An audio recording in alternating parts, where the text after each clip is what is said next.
ఔషధాల గని గోధుమ గడ్డి జ్యూస్ ఏ సమస్యలు ఉన్నా ఉపశమనం లభిస్తుంది. అవేంటో చూసేద్దాం. గోధుమ గడ్డి ప్రయోజనాలు. ఆరోగ్యకరమైన ఆహార ప్రణాళికను అనుసరించే చాలా మంది గోధుమ గడ్డిని తీసుకుంటారు. గోధుమ గడ్డిలో క్లోరోఫిల్ పుష్కలంగా ఉంటుంది. గోధుమ గడ్డి యాంటీ ఆక్సిడెంట్లు, vitamin C, vitamin E, selenium, zinc, ఇనుము అద్భుతమైన మూలంగా పరిగణించబడుతుంది. గోధుమ గడ్డి తీసుకోవడం వల్ల కొన్ని ప్రత్యేక ప్రయోజనాల గురించి ఇక్కడ తెలుసుకుందాం. జీర్ణక్రియ మెరుగుపడుతుంది. గోధుమ గడ్డిలో ఒక రకమైన ఎంజైమ్ ఉంటుంది. ఇది ఆహార కణాలను విచ్ఛిన్నం చేయడం ద్వారా పోషకాలను గ్రహించడంలో సహాయపడుతుంది. దీని కారణంగా ఆహారం సులభంగా జీర్ణమవుతుంది. గోధుమ గడ్డి రసం శరీరాన్ని నిర్వీషీకరణ చేస్తుంది. ఉబ్బరం, గ్యాస్, కడుపు నొప్పి వంటి సమస్యల నుండి దూరంగా ఉంచుతుంది. రక్తంలో చక్కెర స్థాయి అదుపులో ఉంటుంది. గోధుమ గడ్డి తీసుకోవడం వల్ల రక్తంలో చక్కెర స్థాయి పెరగకుండా నిరోధిస్తుంది. గోధుమ గడ్డి వినియోగం టైప్ 2 డయాబెటిస్ రోగులకు ఉత్తమమైనది. రోజువారీ ఆహారంలో గోధుమ గడ్డి రసం తాగడం వల్ల శరీరంలో ఇన్సులిన్ పరిణామం పెరుగుతుంది. దీని కారణంగా చక్కెర స్థాయి సమతుల్యం అవుతుంది. కొలెస్ట్రాల్ కూడా తగ్గిస్తుంది. శరీరంలో కొలెస్ట్రాల్ స్థాయి పెరగడం వల్ల గుండె జబ్బులు వచ్చే ప్రమాదం ఉంది. గోధుమ గడ్డిని తినడం వల్ల కొలెస్ట్రాల్ స్థాయిని అదుపులో ఉంచుతుంది. దీనివల్ల గుండె జబ్బులు రావు. గుండె ఆరోగ్యం ఎల్లప్పుడూ ఆరోగ్యంగా ఉంటుంది.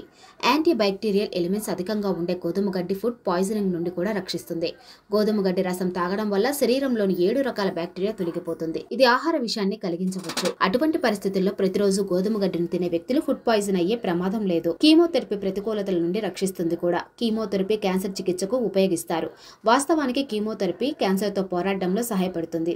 అయితే దీనివల్ల కొన్ని సైడ్ ఎఫెక్ట్స్ కూడా ఉన్నాయి. అటువంటి పరిస్థితుల్లో గోధుమ గడ్డిని తీసుకోవడం ద్వారా కీమోథెరపీ వల్ల కలిగే హానిని నివారించవచ్చు. క్యాన్సర్ కణాలను తొలగించడానికి పనిచేసే గోధుమ గడ్డిలో క్యాన్సర్ నిరోధక అంశాలు కూడా ఉన్నాయి. గోధుమ గడ్డిని క్రమం తప్పకుండా తీసుకోవడం వల్ల క్యాన్సర్ వచ్చే అవకాశాలు తగ్గుతాయి. గోధుమ గడ్డి తినడం క్యాన్సర్ రోగులకు వ్యాధితో పోరాడడానికి సహాయపడుతుంది. వాపు నుంచి ఉపశమనాన్ని కలిగిస్తుంది. గోధుమ గడ్డిలో ఉండే క్లోరోఫిల్ వాపు నుండి ఉపశమనం పొందేందుకు సమర్థవంతమైన ఔషధంగా కూడా నిరూపిస్తుంది. Anti oxidant, anti inflammatory elements అధికంగా ఉండే గోధుమ గడ్డిని తినడం వల్ల వాపు తగ్గుతుంది. దీనివల్ల గుండె సమస్యలు, క్యాన్సర్ వచ్చే అవకాశాలు కూడా తక్కువ.